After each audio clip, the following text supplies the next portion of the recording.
that kind of goes along with each. Mhm. And the next section here is the today section. The present. The present. Yes. And it says, verse 11, give us today the food we need.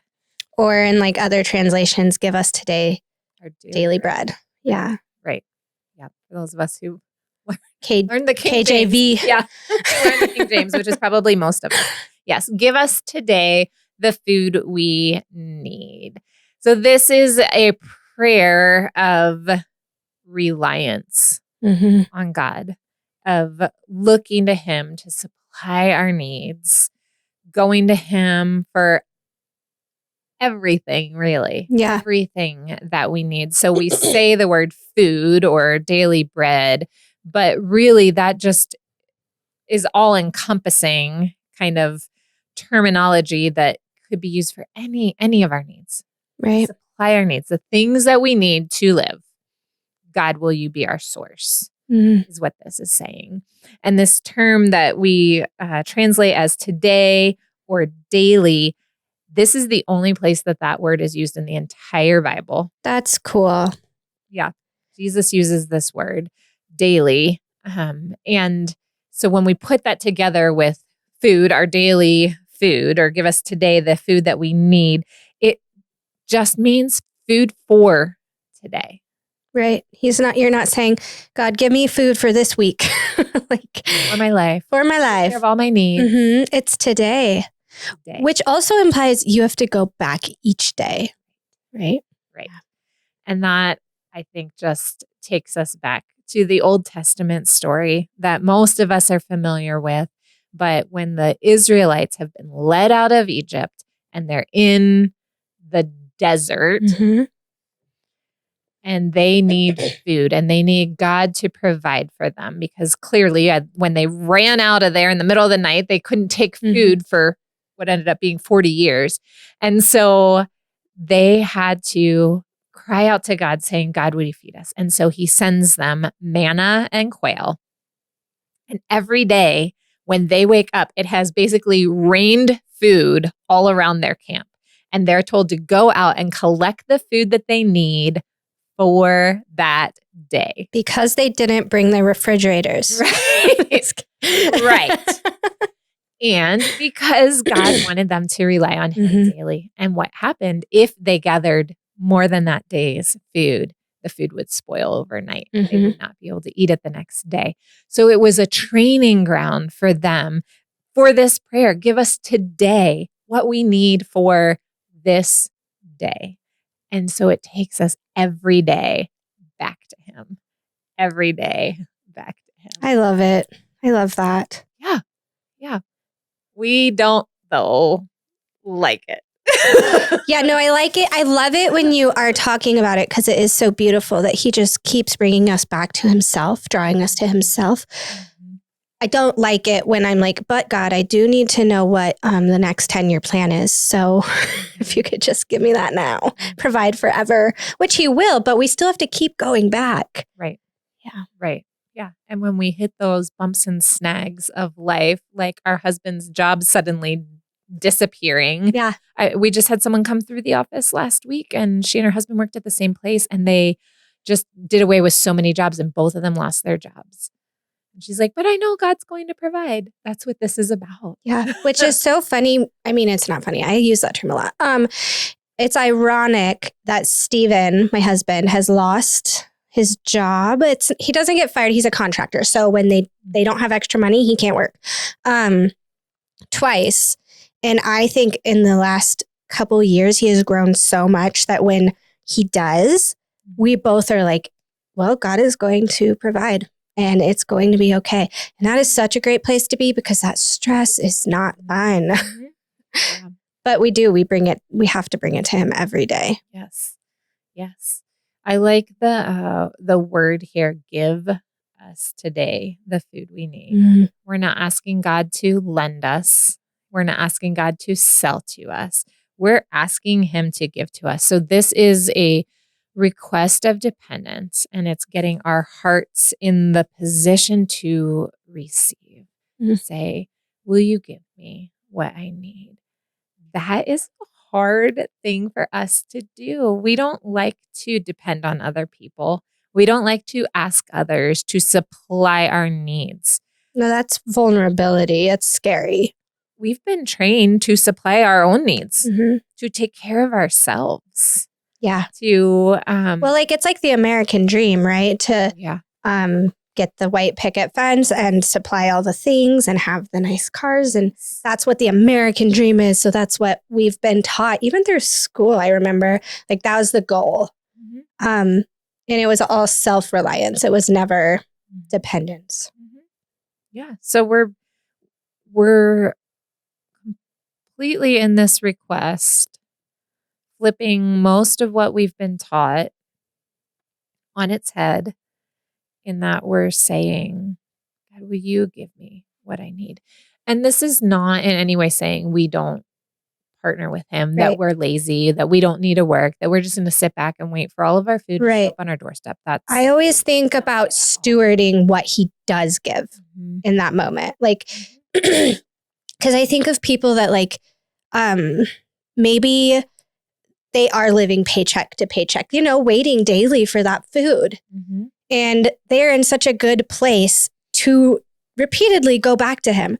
But that doesn't mean when you get a paycheck, you go blow it on a new car or something like that.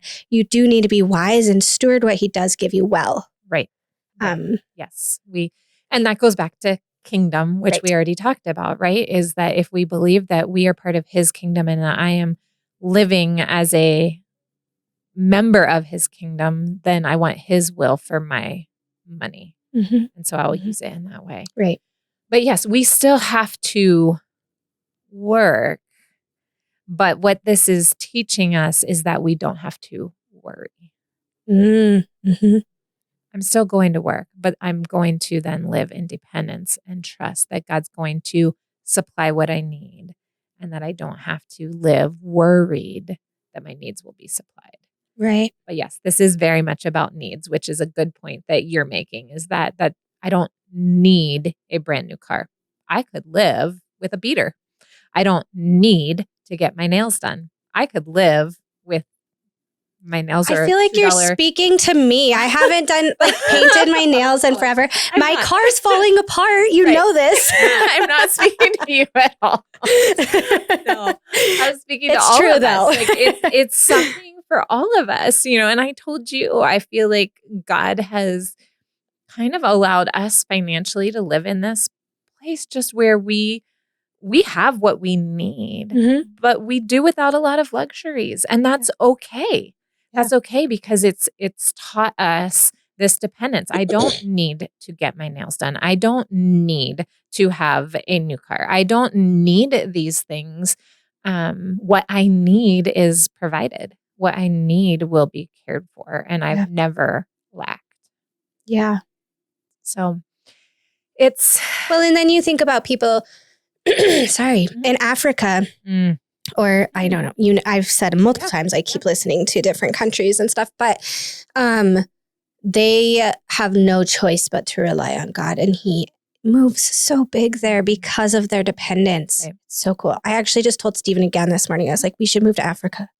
But he's not on board. But yeah. So you've told me that the Lord's Prayer is about sin. Yeah. Want to elaborate on that?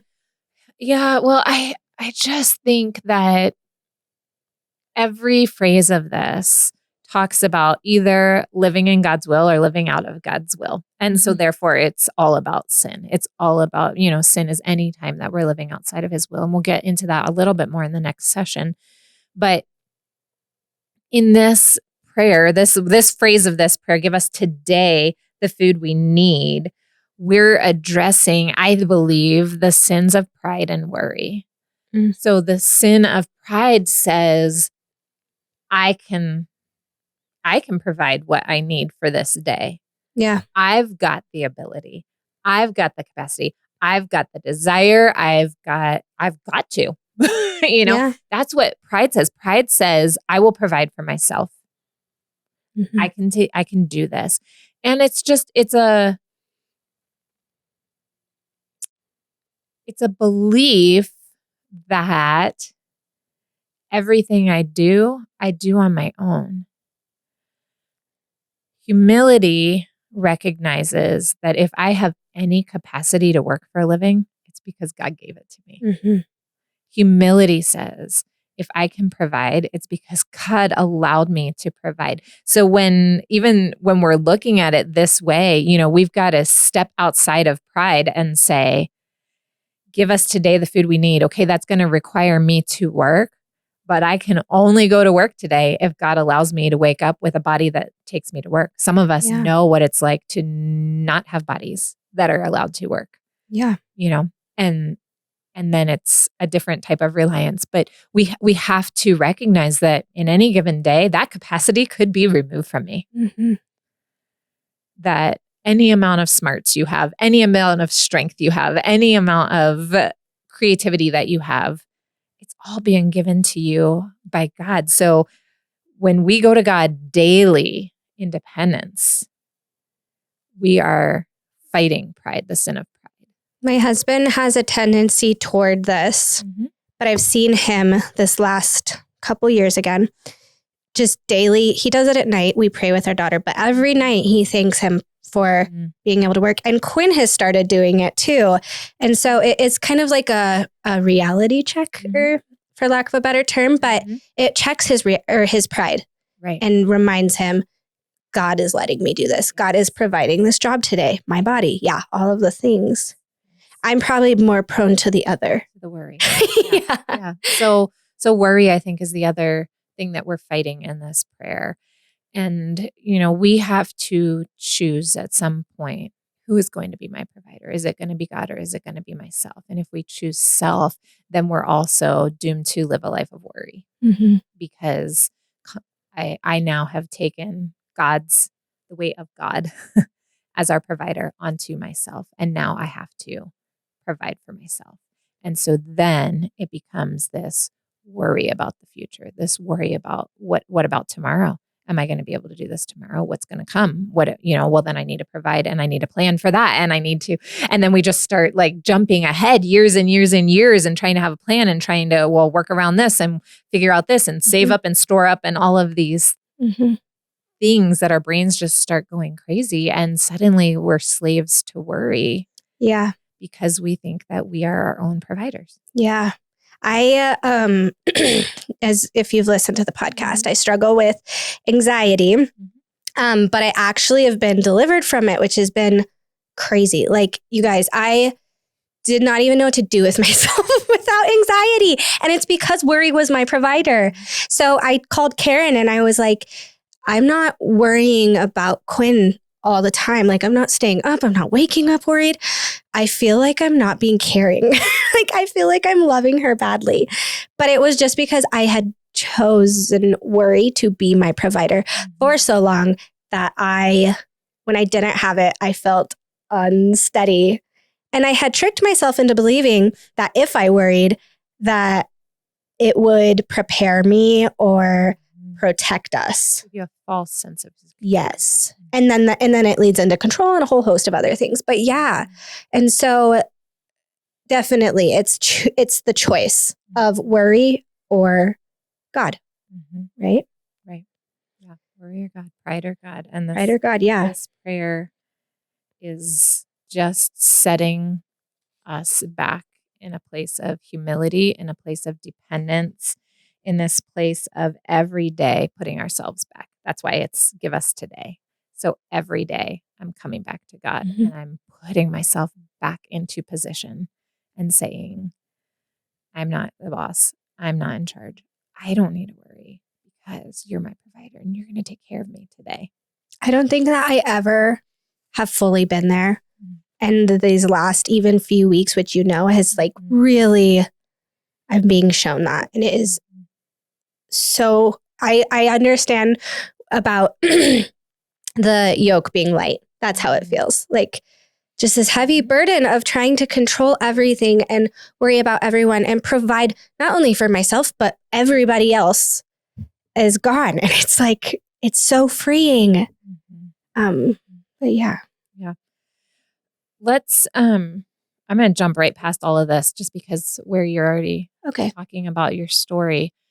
I think it's helpful for us to sit there for a minute and to talk a little bit more about your story and worry and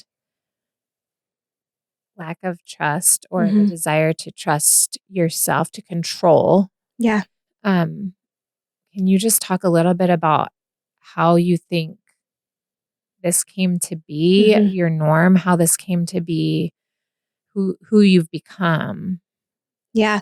And again, this has really been shown to me in the last couple of weeks. So it's really new and raw for me. But and we've been praying a lot for this, and God keeps revealing things to me. And even just this morning, he's been just revealing these things to me. But I was raised by an alcoholic parent.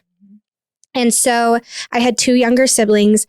And if I didn't provide for me and my siblings, things were bad.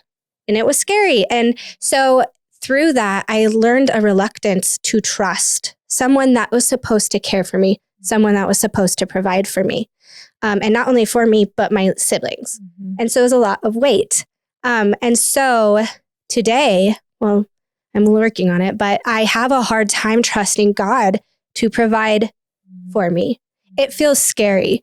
Feels like I don't want to even ask him, because if he doesn't, it would just be a reminder of my childhood. And I just don't want to be hurt again. And that's kind of what happened when I was a child. I was like, I don't want to keep getting hurt, so I will just do this myself. And so now I'm at a place that it feels foreign and unsafe to ask or trust him to give me my daily bread. Right. So because a human let you down time and again, you learned that you needed to be self-sufficient, that you needed to care for yourself, that you needed to not turn to others in your need because others were going to let you down. The person who's supposed to take care of you wasn't. And then not only did you need to take care of yourself, but you had to take care of your siblings as well. And so when these patterns are just reinforced time and again, humanly, then we start to put that disappointment onto God and say, God, I don't think I can trust you. I'm going to have to control my life so that I can be taken care of, because I don't trust anybody to take care of me. Yeah. And it was even to the point of like, you're one of my very closest friends, and I couldn't bring you into hard things. And I know you've seen a difference and a growth. But even my husband. And what's so funny is God has shown me that, and I would never have known that while I was doing it. Like I thought I was bringing people in, but I really wasn't. Even this last week, I fully brought you guys into something hard, and it was, again, so freeing. I just really feel like God is freeing me. And this isn't to say that I'm not doing work for it. But I had to ask him for it. Right. So. Right. And that goes along with what our prayer is that we're talking about here, which is petitionary prayer. So that's when we ask God for what we need. That's exactly what this line of this of the Lord's Prayer is. It's petitionary prayer. It's saying, God, will you supply my needs? Will you take care of me? Will you do what I need? And it's exactly what you're saying, because so many people are reluctant to ask God for what they need.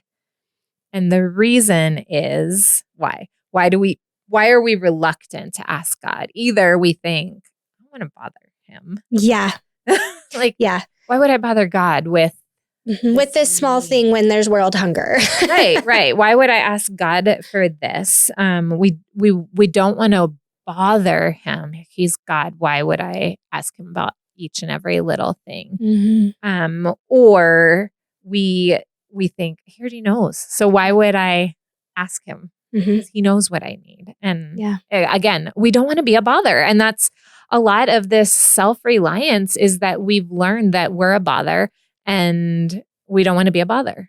Right. Or we've learned that it's not going to be met, and therefore we don't want to ask. And those things just aren't true of God. Right. They're not. Old Richie Rich, I'll actually quote him, Richard Foster, wrote this quote that I really like, and it pertains to both of these things. He says, these are matters of great magnitude to him because they are matters of great magnitude to us. So even when you're running late to work and it is stressful, you can bring it to God. Like little things. Oh, I hit a red light. I spilled my coffee all over. Little things that bother us, he wants to know about. It says it is a false humility to stand back and not share our deepest needs. His heart is wounded by our reluctance. Just as we long for our own children to share with us the petty details of their day at school, so God longs to hear from us the smallest matters of our lives. It delights him when we share. Yeah. False humility, which is equivalent to pride. Yeah. False humility is pride. It's pride to not share with God. It can seem like, and the enemy can trick us and we can convince ourselves we're being better by not sharing, but that's not the truth. Okay. I know we didn't talk about this, but I really want to bring this up. It's so easy to like bring others' needs to God and I can ask God questions like, hey, God, do you want me to do this or this today? What should I do with Quinn? All of these things, but I didn't realize, and I thought I was good to go. But I did not realize that I have such a hard time with petitionary prayer. And it's partially because of what we've talked about, but I think so many women do. And Richard Foster talks about that in his book too, how easy it would be to stay in a place where we just worshiped God and just, brought questions to him or prayed for others, intercession. Right. But that's not where we're called to be or stay. Yeah. And it's a trust issue. We're afraid to ask for what we need or what we want because we're afraid that he's going to say no. And then we're afraid that we're going to be disappointed. As we learn to trust that he is a good father who has our best interest in mind, then we learn to trust that if I ask, even if I ask for the wrong thing and then he says no, that he's still going to take care of me, that he's still going to do what's best for me. And we don't like no's. We don't like no's. And so then we just don't ask instead of saying, God, this is what I need. And again, this comes back to this is a request for our needs. God is going to take care of our needs. Not always everything we want, but he will take care of our needs. And as we've learned, throughout this past semester, so much of prayer is listening. And I think a big piece of petitionary prayer is saying, God, what do I need from you? Help me to revise my requests so that I'm asking what you want to give me. He quoted someone, and I didn't write this down because we're kind of, winging it right now. But he said, somebody else said that petitionary prayer can only be refined, or God will refine petitionary prayer through petition. So the more we ask for what we need, God will refine it as we ask it. Refine it. Gosh, my words. Yeah, it's okay. He also, he said in here, where do I write this down? Something about open hands. Oh yeah. It was Augustine. God gives where he finds empty hands. I like that. God gives where he finds empty hands. And so part of empty hands is letting go of control. And part of empty hands is recognizing our need that, that we can't do any of it on our own, that everything we have is his, everything comes from us. Yeah. As we look down in that passage a little bit further, in Matthew 6, it's the very famous passage on worry. Do not worry about your life, what you'll eat, what you'll drink, what you'll wear, all of this. Who of us by worrying can add a single hour to our lives? These verses that we've heard over and over, cast all of it on him is what he's telling us. Like, our worries cannot add a single moment to our lives. We have to just live in dependence on him. We have to just continue to seek him. It doesn't say that we have no faith, but it says sometimes we have too little faith, and we need more faith so that we can ask him for what we need.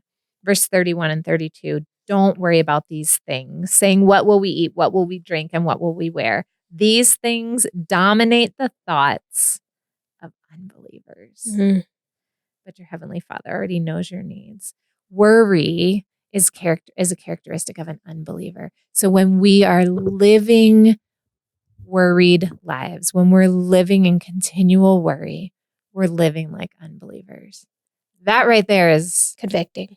very convicting, is very convicting, that we need to request, that we need to ask of him, that we cannot go to worry as our provider. We have to go to God as our provider. And so that's like a daily little death, right? Every day when we start to worry, we say, no, that's not it. It's not on me.